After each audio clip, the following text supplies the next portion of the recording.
sitting here and I'm thinking about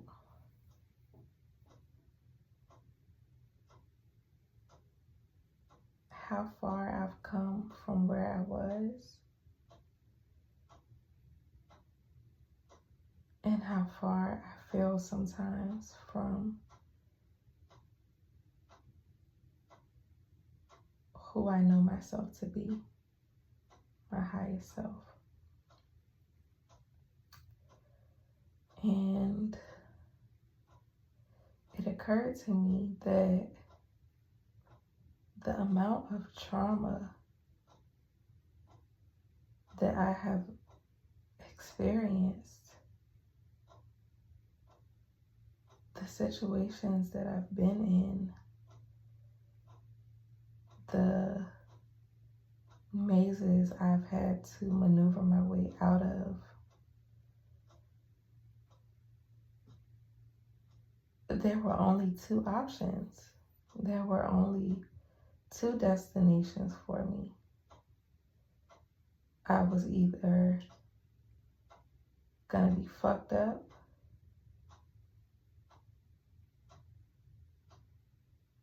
real fucked up, down and out, washed up, crashing out, all of the above. Or I was gonna be an anomaly,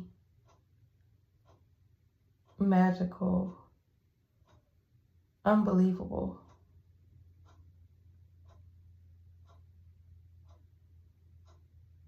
a miracle. There were only two options. There has never been in between.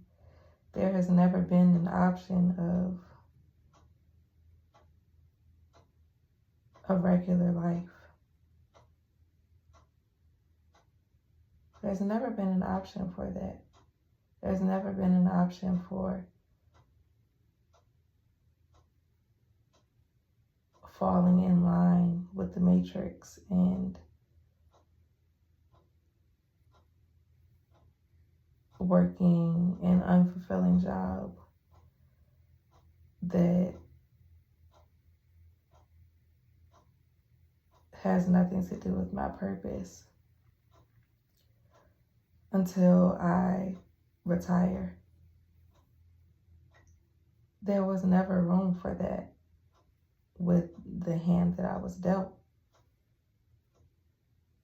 because the energy and the vibration that it takes to operate there, I feel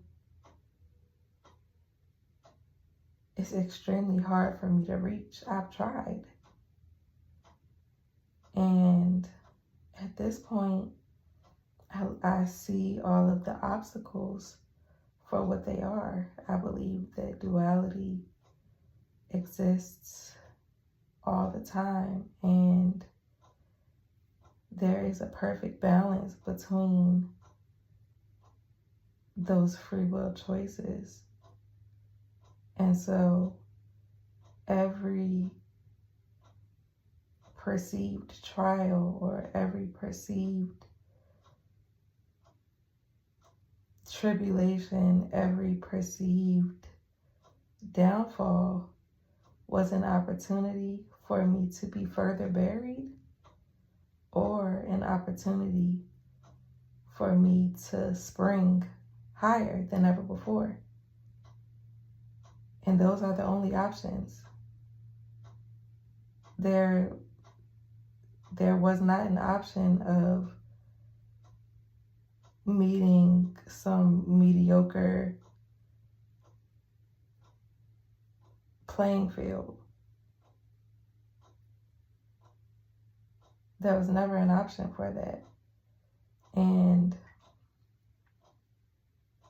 I think that the reason I'm able to realize that is, you know what?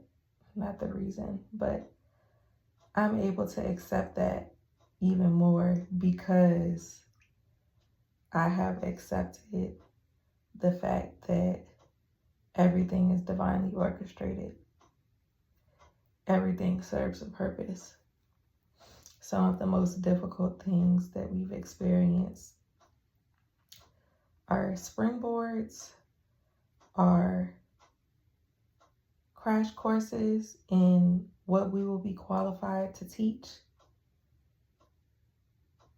Once we heal our way through to the other side, once we beat the maze, and the more that I see that, the more that I see the opportunity for growth in my perceived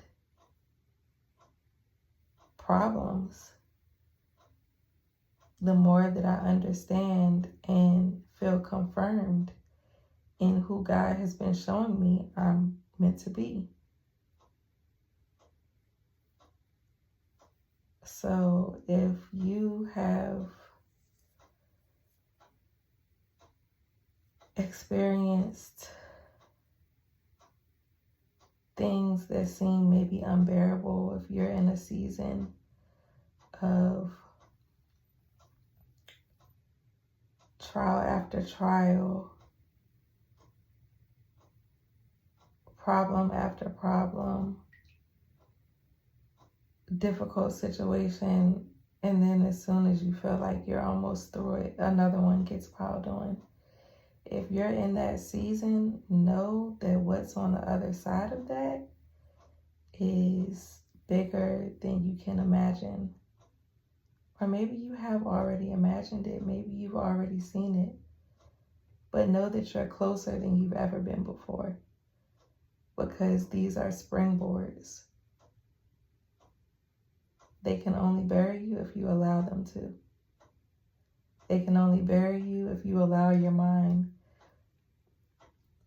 to stay pessimistic when you encounter them, instead of reeling it back in and bringing yourself to a place of, what do I want to experience from this? What do I want the outcome to be? Even if it seems impossible, you have to focus on that at all times. At all times, you have to redirect yourself. It's unrealistic to think that every situation that you encounter, that you're going to immediately have that mindset. So don't be hard on yourself when you find yourself being pessimistic or you feel your anxiety creeping in. But redirect it. As soon as you become conscious of it and you realize what you're doing, think about what it is that you actually want to happen. Think about where you want it to take you. Think about the story that you want to tell on the other side of defeating it. And speak that into existence. Not from a I want this to happen point of view, but from a space of gratitude. I'm so grateful that I had the strength to get through this. I'm so grateful that I have all of the resources to get through this. I'm so grateful that my mind is positive. I'm so grateful that I am optimistic enough to create solutions. I'm so grateful for people that I know and don't know who are on their way to assist me through this. Speak it into existence. It doesn't matter. It doesn't matter if you don't have any support around you. It doesn't matter if other people have lost their faith or hope and they want you to be pessimistic and maybe they think you're crazy for still being optimistic. None of that matters. That's not your business. That's not your problem. That's not your reality. It's your job to build your reality before you get there. not just being grateful after you're there, but feeling that gratitude and building it before you get there. That's the best thing you can do for yourself. Before God shows you a solution, before things start looking better, before you see the silver lining, that's the best thing you can do for yourself. That's your job.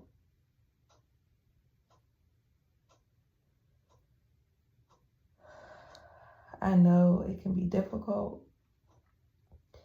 There's a lot of things that we have to breathe through, regulate ourselves through.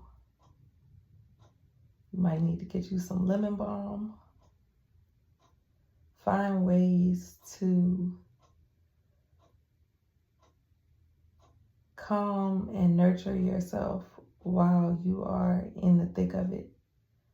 Because only from a calm place can you create solutions. Only from a calm place can you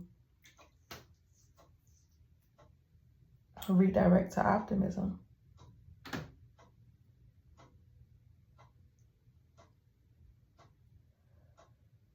So I don't want to be here too long. I'm just sitting here reflecting. I'm in the bath, that's why I'm not showing my face.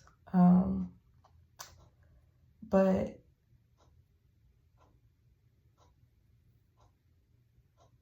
there's so many good things on the way, and just know that all of your work is seen. It's seen by God. It's felt by the universe. Every time you make a decision that honors yourself, it's felt. It's felt by people around you. And unfortunately, sometimes the congratulations or the embrace that you want to experience after doing the work is not going to come. Some people may not respond to you leveling up, or to you healing yourself, or to you being able to create peace or find stillness in the midst of chaos. Some people may not respond to that well because maybe they haven't mastered that yet. And it's your job to continue on your path, to do your best not to absorb that energy from them, or to find ways to release that energy if it's projected onto you, and stay focused. All right, I love y'all. Happy full moon. I'll see y'all when I have another message to share. Peace.